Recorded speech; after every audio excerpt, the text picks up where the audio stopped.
Good evening, कैसे सब? बढ़िया। चलो आज करेंगे अपन हिस्टैरिसीस का, एक दो टॉपिक और बाकी बचे हैं, चैप्टर फिनिश। ठीक है बेटा, फोर्थ एंड फिफ्थ दोनों। सो हिस्टैरिसीस कर्व करेंगे ना। What do you mean by hysteresis curve? Hysteresis का मतलब होता है, हिस्टैरिसीस का मतलब होता है लैगिंग बिहाइंड। क्या मतलब होता है बेटा? लैगिंग बिहाइंड, पीछे रह जाना। हिस्टैरिसीस का मतलब क्या होता है बेटा? Lagging behind. ऐसा ही एक कर्व अपन ने सॉलिड में करा था, सॉलिड चैप्टर सॉलिड में करा था अपन ने ऐसा एक कर्व, और वो था स्ट्रेस और स्ट्रेन का कर्व था, हिस्टैरिसीस कर्व, लैगिंग बिहाइंड, पीछे रह जाना। तो यहाँ पे भी एक मैग्नेटिज्म में भी पीछे रह जाना का कर्व है। तो किस तरह से कर्व बनेगा और क्या है ये कर्व, ये देखो। आ जाओ, हिस्टैरिसीस कर्व। एक ही फेरोमैग्नेटिक सब्सटेंस ले लिया बेटा, फेरोमैग्नेटिक सब्सटेंस ले लिया जिसके क्या है बेटा? डोमेन्स। क्या है? डोमेन्स। डोमेन्स रैंडमली अलाइंड है। क्या है बेटा? डोमेन्स रैंडमली अलाइंड है। तो net magnetic moment of the substance क्या है बेटा? जीरो है। Net magnetic moment of the substance क्या है बेटा? जीरो है। ठीक है ना? नेट, और ये सॉफ्ट फेरोमैग्नेटिक सब्सटेंस है। क्या है बेटा? Soft ferromagnetic substance. इलेक्ट्रोमैग्नेट बना रहे हैं यहाँ पे। क्या बना रहे हैं? इलेक्ट्रोमैग्नेट। हार्ड फेरोमैग्नेटिक सब्सटेंस नहीं है। कौन सा वाला है? सॉफ्ट। हिस्टैरिसीस कर्व जो बनता है वो सॉफ्ट फेरोमैग्नेटिक सब्सटेंस का बनता है। किसका बनता है बेटा?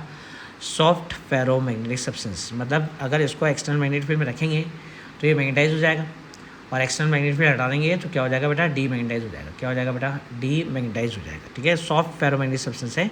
इलेक्ट्रोमैग्नेट बनाने में काम आ रहा है, इलेक्ट्रोमैग्नेट बनाने में काम आ रहा है, इलेक्ट्रोमैग्नेटिक क्रेन बनाने के काम में आ रहा है। सही है, मतलब लोहे की चीज़ पड़ी है, क्रेन आई, सोलनॉइड है अंदर, उसने बटन दबाया, ये मैग्नेट बन गया और ये पटरी उठा ली, दूसरी जगह गए। अब इसने बटन बंद किया और पटरी नीचे गिर गई। आई बेटा पास में? तो इलेक्ट्रोमैग्नेट का हिस्टैरिसीस कर्व है। ये काफ़ी जगह काम में आता है। ये ट्रांसफार्मर में भी काम में आता है, ये इलेक्ट्रोमैग्नेट में काम में आता है और ये ट्रांसफार्मर में भी काम में आता है। अभी आगे नेक्स्ट चैप्टर में अपन ट्रांसफार्मर पढ़ेंगे। ट्रांसफार्मर जानते हो आप? ट्रांसफार्मर में भी काम में आता है, इलेक्ट्रोमैग्नेट में भी काम में आता है, और भी कई चीज़ों में काम में आता है। हिस्टैरिसीस का मतलब क्या होता है? Lagging behind. तो क्या मतलब होता है लैगिंग बिहाइंड? कौन किससे पीछे रह रहा है, कितना पीछे रह रहा है, क्या मतलब है पीछे रहने का, तो ये देखते हैं। तो एक सॉफ्ट फेरोमैग्नेटिक सब्सटेंस ले लिया मैंने जिसमें डोमेन्स बने हुए थे, डोमेन्स रैंडमली अलाइन थे। तो नेट मैग्नेटिक फील्ड वाला सब्सटेंस क्या थी बेटा? जीरो थी। नेट मैग्नेटिक फील्ड वाला सब्सटेंस क्या थी? जीरो थी। इस सब्सटेंस को मैंने करंट कैरिंग सोलेनोइड में रख दिया। इस सब्सटेंस को मैंने किस में रख दिया बेटा? करंट कैरिंग सोलेनोइड में रख दिया। सब्सटेंस को मैंने करंट कैरिंग सोलेनोइड में रख दिया। तो graph in between hysteresis curve होता है graph in between magnetic field and magnetising force. External magnetic field कितना फोर्स लगा रही है, सब्सटेंस पे। एक्सटर्नल मैग्नेटिक फील्ड सब्सटेंस पे कितना फोर्स लगा रही है? Magnetising force. तो graph in between magnetic field and magnetising force of the substance is called what बेटा? Hysteresis curve. तो मैग्नेटिक फील्ड और the substance and magnetising force के बीच का ग्राफ क्या कहलाता है बेटा? ग्राफ अभी मैंने बनाया नहीं है, ग्राफ अभी बना रहा हूँ। इस कॉल्ड इज व्हाट बेटा? Hysteresis curve. ठीक है, इस सब्सटेंस को मैंने क्या करा? इसमें रखा, किसमें? करंट कैरिंग सोलेनोइड में रखा। करंट कैरिंग सोलेनोइड के मैग्नेटिक फील्ड इसके डोमेन्स को अपने डायरेक्शन में क्या करना चाहिए बेटा? अलाइन करना चाहिए।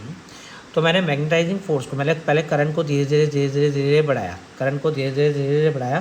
मैग्नेटाइजिंग फोर्स मैक्सिमम हो गया। मैग्नेटाइजिंग फोर्स क्या हो गया? मैक्सिमम हो गया, O2A।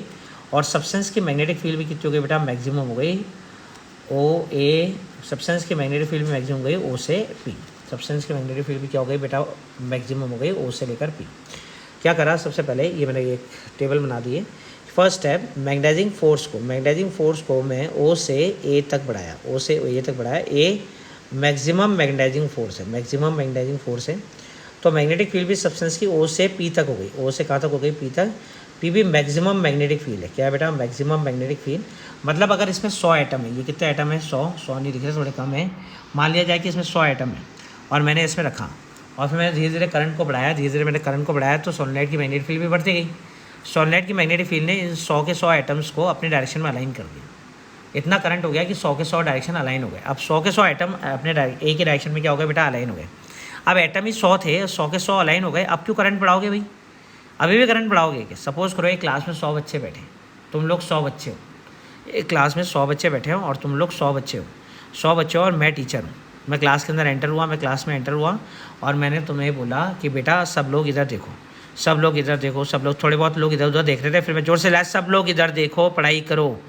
तो मैंने अपना करंट बढ़ाया, मैग्नेटिक फील्ड बढ़ाई और सब के सब लोग इधर ए की तरफ मेरी तरफ देखने लग गए। मतलब सब के सब 100 के 100 बच्चे अलाइन हो गए एक ही डायरेक्शन में। एक ही डायरेक्शन में क्या हो गया बेटा, अलाइन हो गए 100 के 100 बच्चे। अब 100 के 100 बच्चे भाई साहब एक ही डायरेक्शन में अलाइन हो गए। अभी भी मैं क्या चिल्लाता रहूँगा क्या, ओ इधर देखो, ओ इधर देखो, इधर। अरे भाई सब के सब अलाइन हो गए ना, मैग्नेटिक फील्ड मैक्सिमम हो गई ना। तो मैग्नेटाइजिंग फोर्स मैक्सिमम कर दिया तो मैग्नेटिक फील्ड भी क्या हो गई, मैक्सिमम हो गई। ठीक है, अब मैंने क्या करा, सेकंड स्टेप, तो ओ से ए चले गए और ओ से पी चले गए। ठीक है बेटा, अब सेकंड स्टेप मैंने थोड़ा बहुत पढ़ाया आपको, थोड़ा बहुत पढ़ाया और मैं क्लास से बाहर चला गया। मतलब मैग्नेटाइजिंग फोर्स क्या हो गया, जीरो हो गया। मैग्नेटाइजिंग फोर्स क्या हो गया, जीरो। मतलब ए से लेकर कहाँ तक आ गया, ओ तक। ए से लेकर कहाँ तक आ गया बेटा, ओ तक आ गया। मैग्नेटाइजिंग फोर्स जीरो हो गया। मैग्नेटाइजिंग फोर्स क्या कर दिया मैंने, जीरो। मैं क्लास से बाहर चला गया। मतलब मैग्नेटिक फील्ड क्या हो गई, एक्सटर्नल मैग्नेटिक फील्ड क्या हो गई, जीरो हो गई। मैं क्लास से बाहर चला गया। ठीक है, तो बताओ सब्सटेंस की मैग्नेटिक फील्ड भी जीरो हो जाएगी क्या, सब्सटेंस की मैग्नेटिक फील्ड भी जीरो हो जाएगी। पी से जीरो पे आ जाएगी क्या, सब्सटेंस की मैग्नेटिक फील्ड पी से जीरो आ जाएगी क्या। मैंने कहा इन 100 बच्चे थे क्लास में, कितने बच्चे थे, 100। तो मैंने कहा 20 बच्चे बहुत अच्छे बच्चे थे, 20 बच्चे बहुत ही अच्छे बच्चे थे। तो मैं जब ओ से ए गया था, तो मैंने मैग्नेटाइजिंग फोर्स क्या कर दिया था बेटा, मैक्सिमम। और मैग्नेटिक फील्ड भी क्या हो गई थी, मैक्सिमम। अब मैंने इनको थोड़ा बहुत पढ़ाया, मैंने 4 न्यूमेरिकल कराए। कितने न्यूमेरिकल कराए, 4 न्यूमेरिकल कराए।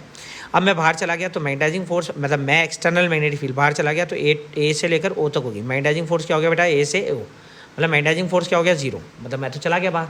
अब क्लास में कितने बच्चे थे, 100। 20 बच्चे बहुत अच्छे थे। तो 20 बच्चे तो अभी भी उन्हीं 4 जो न्यूमेरिकल कराए ना उनको रिवाइज़ करे जा रहे हैं। 20 बच्चे तो अभी भी वो जो 4 न्यूमेरिकल्स कराए उनको क्या करे जा रहे हैं बेटा, रिवाइज़ करे जा रहे हैं। बाकी 80 बच्चे जो है ना, वो 80 बच्चे उनको रिवाइज़ नहीं कर रहे, वो एक ही डायरेक्शन में नहीं देख रहे। वो फिर आपस में बातें करने लग गए। क्या करने लग गए बेटा, आपस में बातें करने लग गए, इधर उधर देखने लग गए। तो मैग्नेटिक फील्ड जीरो तो नहीं होगी। उन 20 बच्चे तो अभी भी अलाइन है ना, 20 बच्चे तो अभी भी अलाइन है, तो मैग्नेटिक फील्ड अभी भी जीरो नहीं होगी। मैंने कहा पी से पी डैश आ गई। पी से कहाँ तक आ गई बेटा, पी डैश तक आ गई। मैग्नेटिक फील्ड अभी जीरो नहीं हुई। पी से कहाँ तक आ गई, पी डैश। कहाँ तक आ गई बेटा, पी डैश। मतलब अभी भी सब्सटेंस में थोड़ी मैग्नेटिक फील्ड बची है, अभी भी सब्सटेंस में थोड़ी मैग्नेटिक फील्ड बची है। कितनी मैग्नेटिक फील्ड बची है, O P dash. O P dash magnetic field बची है सब्सटेंस में, O P dash magnetic field बची है। इसे हम कहते हैं रिटेंटिविटी। क्या कहते हैं बेटा, रिटेंटिविटी बोलते हैं, रिटेंटिविटी।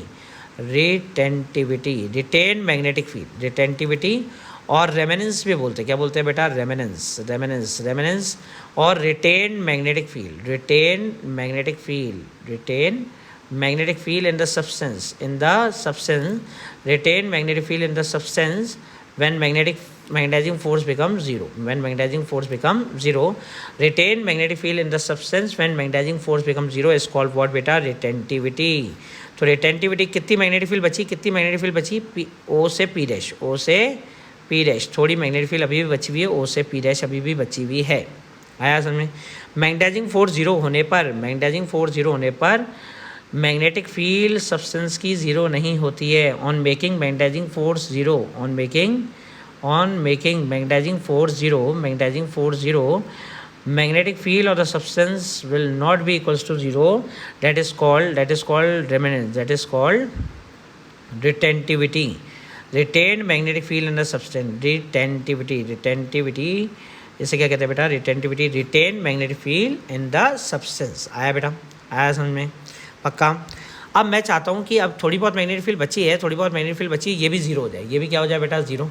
तो जो 20 बच्चे एक ही डायरेक्शन में अभी भी 4 एग्जाम्पल पे काम करे जा रहे हैं, 4 न्यूमेरिकल पे काम करे जा रहे हैं, उनको भी मुझे डिस्टर्ब करना है, उनको भी मुझे रैंडमली अलाइन करना है। तो मैं पीछे से आया, चुपके से पीछे वाले गेट से आया, चाहे आगे वाले गेट से नहीं आया, पीछे वाले गेट से आया, चुपके से देख रहा था मैं कितने बच्चे पढ़ रहे हैं और कितने बच्चे नहीं पढ़ रहे। तो मैं एकदम से चिल्लाया, तो ये जो 20 बच्चे एक ही डायरेक्शन में अभी एक 4 न्यूमेरिकल को बैठे बैठे कर रहे थे, वो लोग भी पीछे की तरफ घूमने लग गए और बाकी सारी क्लास भी पीछे की तरफ घूमने लग गई। तो एक पर्टिकुलर पॉइंट पे ये ए डैश ले लिया। क्या ले लिया बेटा, ए डैश। एक पर्टिकुलर पॉइंट पे सारे बच्चे रैंडमली अलाइन हो जाएंगे, सारे एटम रैंडमली अलाइन हो जाएंगे और मैग्नेटिक फील्ड क्या हो जाएगी बेटा, जीरो हो जाएगी। मैग्नेटिक फील्ड क्या हो जाएगी, जीरो।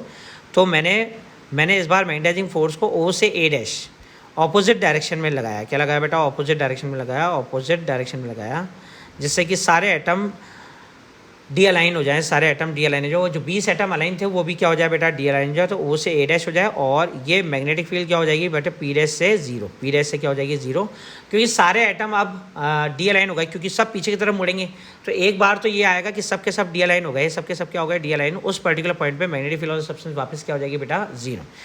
तो ऑपोजिट डायरेक्शन में कितना मैग्नेटाइजिंग फोर्स लगाया, ऑपोजिट डायरेक्शन में कितना मैग्नेटाइजिंग फोर्स लगाया, ऑपोजिट डायरेक्शन में कितना मैग्नेटाइजिंग फोर्स लगाया ताकि रिटेन मैग्नेटिक फील्ड जीरो हो जाए, इसे हम कहते हैं कोरिसिविटी। इसे हम क्या कहते हैं बेटा, कोरिसिविटी, कोरिसिविटी, कोरिसिविटी क्या कहते हैं बेटा, कोरिसिविटी, कोरिसिविटी कहते हैं magnetising force applied in opposite direction, magnetising force applied in opposite direction, magnetising force applied in opposite direction, magnetizing force applied in opposite direction, magnetizing force applied in opposite direction to make retain magnetic field zero, to make retain magnetic field zero, retain magnetic field zero, or to make retentivity zero is called coercivity। इसे क्या कहते हैं बेटा, coercivity।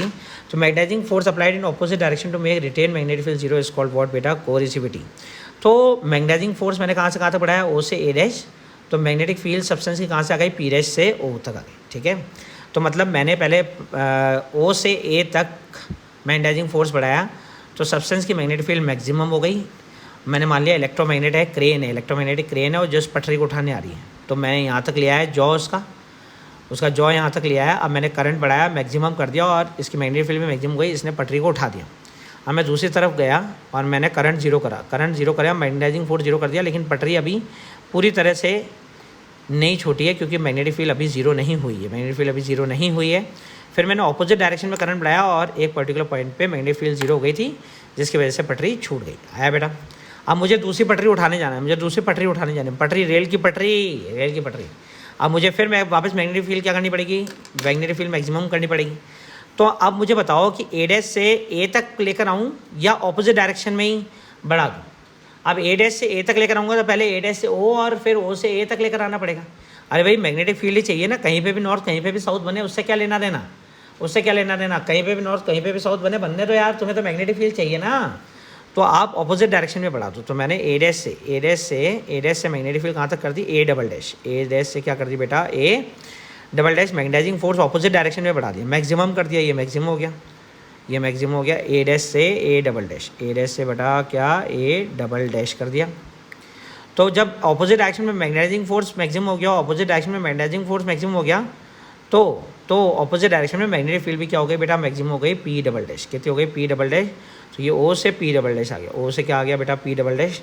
मतलब magnetising force भी maximum हो गया, और magnetic field of the substance भी क्या हो गई बेटा, मैक्सिमम हो गई। सही है, magnetic field of the substance भी क्या हो गई बेटा, मैक्सिमम हो गई। अब दोबारा वही प्रोसेस है, मैं ए डबल डैश से मैग्नेटाइजिंग फोर्स को क्या कर दिया बेटा, मैंने जीरो कर दिया, मतलब मैग्नेटाइजिंग फोर्स क्या हो गई बेटा, जीरो हो गया।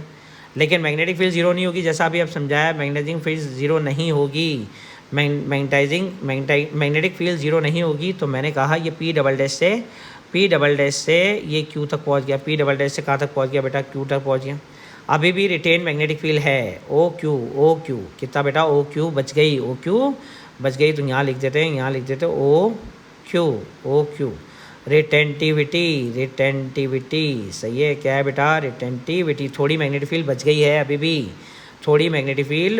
है अभी भी, अब इसको जीरो करना है, तो फिर मेरे को वापस ऑपोजिट डायरेक्शन में लगाना पड़ेगा। तो ऑपोजिट डायरेक्शन में लगा दिया ओ सी, क्या लगाया बेटा, ओ से सी लगाया ऑपोजिट डायरेक्शन में ओ से सी लगाया। तो रिटेन मैग्नेटिक फील्ड भी क्या हो गई, जीरो हो गई, रिटेन मैग्नेटिक फील्ड भी जीरो गई, क्यू से जीरो, रिटेन मैग्नेटिक फील्ड भी जीरो हो गई।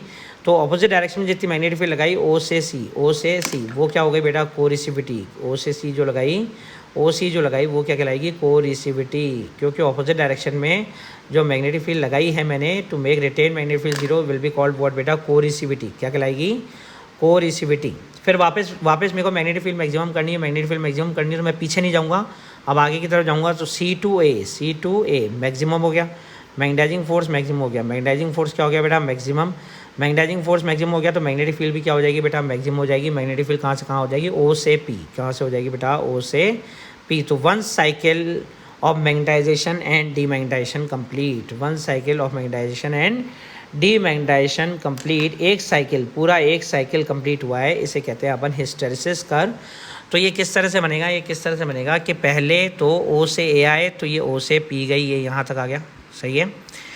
फिर ये मैग्नेटाइजिंग फोर्स जो है वो A से O आया, तो ये O से P डैश गया, फिर यहाँ गया और फिर यहाँ गया, फिर वापस ये साइकिल चले जा रही है। तो ये कुछ इस तरह से ग्राफ बनता है, इस तरह से ग्राफ बनता है, सही है। हिस्टैरिसीस कर्व कहलाता है। क्या कहलाता है बेटा? Hysteresis curve.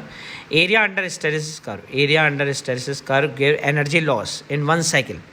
Area under hysteresis curve, area under hysteresis curve, जगह की शॉर्टेज की वजह से SC लिख दिया। Hysteresis curve give energy loss, give energy loss in magnetization and demagnetization, in magnetization and demagnetization of a substance, magnetization and demagnetization of a substance in one cycle, in one cycle, एक cycle में कितनी energy लगती है, कितनी energy बर्बाद होती है उसको सब्सटेंस को मैग्नेटाइज और डीमैग्नेटाइज करने के लिए। इसे क्या कहते हैं बेटा? अपन हिस्टैरिसीस कर्व कहते हैं। क्या कहते हैं बेटा? Hysteresis curve.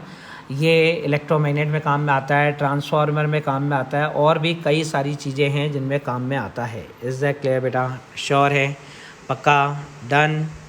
समझ में आया हिस्टैरिसीस कर्व? ठीक है, बाय, टेक केयर।